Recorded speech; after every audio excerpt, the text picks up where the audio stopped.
Apakah Anda ingin cepat kaya? Jawabannya pasti tentu ya. Sama seperti yang saya harapkan, ingin kaya mendadak juga ya. Untuk itu, dalam serial kali ini saya akan persembahkan dalam satu judul Ratu Mesum Bukit Kemukus yang berada di daerah Sumber Lawang, Sragen. Oke. Dalam satu goresan dikatakan, barang siapa yang percaya akan suatu perkara dan meyakini perkara tersebut terjadi, maka terjadilah, tentunya atas izin Allah ya.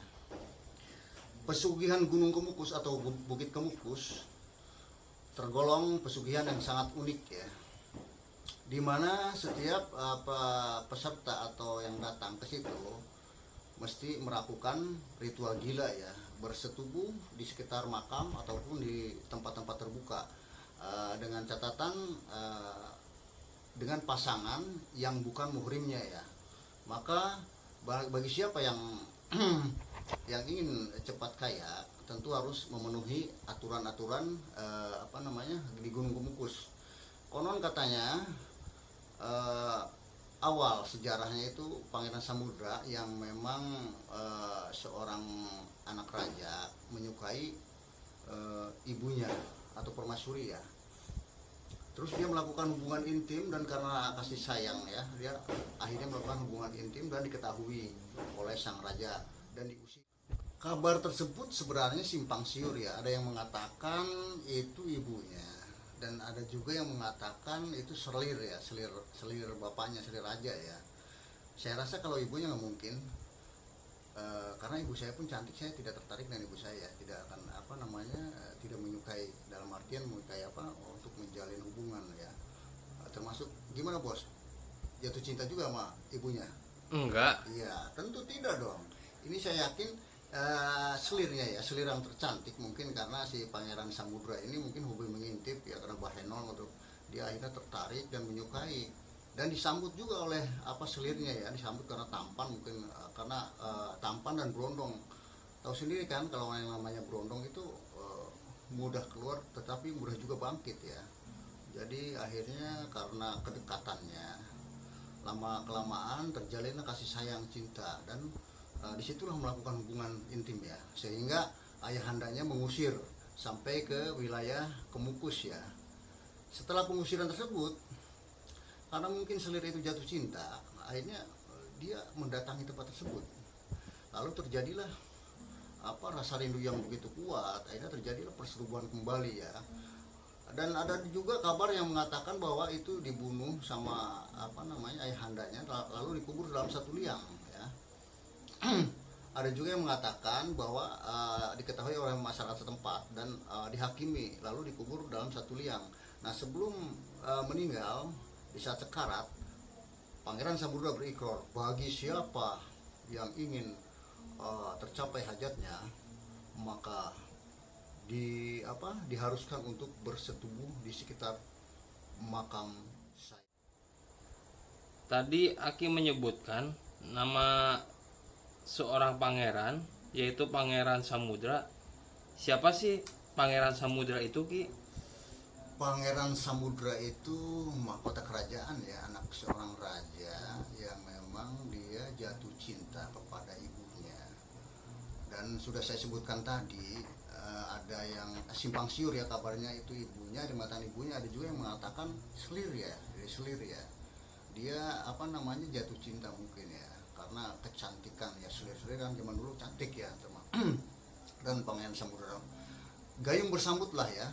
Dan Pangeran Samudra juga mungkin ganteng ya, cucok ya istilahnya ya, mungkin gedong juga ya kalau bahasa bencongnya gedong juga ya. Ya akhirnya sama-sama tertarik ya, mungkin menjalin hubungan ya di saat itu ya. Kalau nanti saya ke sana dan seumpamanya saya tidak membawa pasangan, itu gimana, Ki? Kalau seumpama yang bagusnya sih membawa pasangan ya, dari tempat dengan catatan yang punya suami tentunya ya, yang paling bagus katanya ya. Tapi kalau seumpama tidak membawa pasangan, di sana tersedia ya banyak sekali ya gubuk-gubuk segala macam yang menyediakan jasa ya. Nah, jasa untuk dipakai dalam melakukan ritual gila ya istilahnya. Lumayan juga sih, ini Bahenol juga banyak juga ya namanya meja ya. Cantik-cantik gak Ki? Tentu cantik-cantik ya, memuaskan lah. Karena kalau jelek ya nggak mungkin dia menawarkan jasa tersebut ya. Emang Aki sendiri miskin? Kalau saya dikatakan miskin, saya nggak terima terus terang, karena apa ya, saya merasa kaya kok, karena Tuhan memberikan panca indera, terutama dengan ketampanan saya, sehingga istilahnya kaum wanita itu banyak yang mendambakan kasih sayang saya terus terang ya. Ada nggak kisah lucu tentang Aki berada di sana? Kisah lucu waktu itu saya memang bersebelahan dengan si Mas ya, Mas Paijo waktu itu ya. Saya lihat si Mas Paijo begitu menikmati, kayaknya bersenggamanya itu sangat menikmati ya. Saya sendiri sebenarnya tidak begitu antusias ya, begitu saya izin ya, saya buka celananya saya malu gitu, kok di samping kiri ada, samping kanan ada, sampai ternganga gitu ya. Akhirnya saya tidak jadi melakukan ritual dan saya ngopi-ngopi bareng, terus saya mencoba ke tempat yang lain di bawah pohon. Ternyata saya lihat, loh kok si Mas yang tadi? Saya tanya, Mas tadi kan udah Mas, kok main lagi di sini? Ya nggak apa-apa Mas, katanya, biar tambah kaya saya, katanya. Enak dong Mas. Iya Mas, mek gawe dewek. Ada nggak yang berhasil selama ritual di sana menjadi kaya? Sebenarnya seperti yang saya katakan di awal gitu, keberhasilan tersebut tentu atas dasar keyakinan ya, karena ini merupakan istijror ya, jadi ajab yang ditunda gitu ya. Jadi kalau yakin bahwa dengan cara ritual di sana itu berhasil, maka Tuhan pun akan mengabulkan ya, dengan catatan nyungkun gitu, dalam artian ya diuji ya sebenarnya. Harus berapa kali tuh untuk mencapai kesuksesan tersebut? Kalau menurut kuncian di sana harus dengan hitungan 7 kali ya, dengan pasangan yang sama gitu. Jadi bingung kadang kita kalau yang nggak bawa pasangan, tiba-tiba melakukan ritual yang kedua, tiba-tiba pasangan kita yang pertama nggak ada, ya ganti yang lain gitu. Nah, jadi intinya yang bagusnya itu bawa dari rumah, bawa dari dari kita, terus dibawa ke sana gitu. Terutama yang punya suami, kalau laki-laki, tapi kalau istri yang punya istri gitu. Jadi pasangan yang tidak sah, intinya seperti itu ya. Apakah tempat tersebut dilegalkan oleh Pemda? Pemda setempat ya. Iya. Kalau masalah itu saya kurang paham ya. Tapi selama saya ke sana itu tiap malam Jumat Pon atau Kliwon itu justru pengunjung tambah lama tambah banyak ya. Mungkin di samping dia pengen kaya, mungkin pengen menikmati nuansa ya, ketika bercinta itu di alam bebas itu mungkin nikmat kali ya. Jadi wah, asik itu. Iya. Ya. Ada sensasinya gitu ya Ki? Sensasinya unik sekali. Pesan moral Aki terhadap orang-orang yang pergi ke Mukus itu gimana Ki? Pesan moral saya sebenarnya gini ya, intinya Tuhan sudah memberikan segalanya kepada kita, termasuk umur, napas itu. Intinya kita mesti bersyukur, karena dalam sebuah hadis dikatakan barang siapa yang mau bersyukur maka akan aku tambahkan, dan barang siapa yang tidak bersyukur terhadap nikmatku atau kufur ya, maka rasakanlah ajab yang pedih, seperti itu ya. Sudah begitu saja. Iya, saya sendiri sebenarnya merasa merasa kaya ya dengan nikmat yang Tuhan berikan ya. Dari mulai napas, umur, kesehatan ya, juga rezeki yang tiada henti. Kenapa saya harus pergi ke Mukus?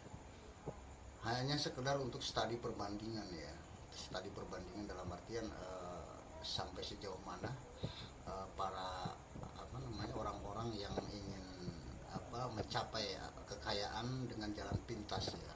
Mungkin ya kebanyakan di sana tuh orang-orang yang bermasalah. Kalau seumpama orang yang bahagia itu tidak mungkin melakukan hal seperti itu ya, yang memang ada unsur syirik ataupun apa namanya ritual yang apa namanya gila gitu, unik dan gila. Kenapa si Pangeran Samudra menyukai Permaisuri ataupun ya bisa dikatakan istri dari bapaknya? Ya mungkin yang namanya Permaisuri mungkin ya cantik ya, apa namanya cantik, menarik, apa seksi gitu ya. Akhirnya si Pangeran Samudra itu tentu menyukainya. Dan kenapa si permaisuri tersebut apa meladeni gitu ya, gayung bersambut ya, ya mungkin karena Pangeran Samudra itu namanya juga pangeran, mungkin ya ganteng ya, cuco ya, apa namanya karismatik, apa Berwibawa. ya. Seumpama Aki menjadi pangeran samudra itu gimana tuh gitu? Seumpama saya menjadi pada saat itu saya menjadi seorang pangeran ya, pangeran Samudra tentunya, saya tentu tidak akan menyukai selir maupun apa permaisuri ya, permaisuri apa kerajaan ya, ayahanda sendiri ya, saya akan mencari di luar ya, ya karena apa namanya ya, di luar pun mungkin lebih banyak ya, ini kayaknya apa namanya pangeran Samudra ini aneh gitu. Menyukai apa namanya ibunya sendiri ataupun selir bapaknya ya. Kenapa sang raja bisa curiga terhadap hubungan anak dan permaisurinya? Apakah mereka melakukan wik-wik? Tentu karena yang namanya hubungan anak dengan ibu itu tidak mungkin dicurigai, karena sebagai anak dan ibu itu tentu harus akrab ya. Karena mungkin raja kenapa raja menjadi curiga, karena mungkin ada unsur lain, intinya melakukan penggebroyan ya, atau habrus ya, menghabrus atau apa namanya making love ya, kalau bahasa kerennya making love, ML ya. Ya disitulah raja menjadi murka ya, akhirnya diusirlah si Pangeran Samudra sampai ke wilayah Kemukus. Nah setelah pengusiran mungkin karena rindu yang teramat sangat, si permaisuri ini diam-diam dia apa keluar dari kerajaan dan menemui sang pangeran karena rindu yang begitu apa adalah. Sebenarnya gini, kalau rindu antara permaisuri atau ibu ke anaknya itu sebatas rindu ya, tidak harus melakukan hubungan intim. Nah, di sini mungkin ya namanya kejanggalan ya, ketika si permaisuri mendatangi apa namanya si Pangeran Samudra itu terlepaslah sesuatu yang apa namanya yang tidak diinginkan, intinya kenikmatan ya, melakukanlah mereka ML making love ya di sana ya.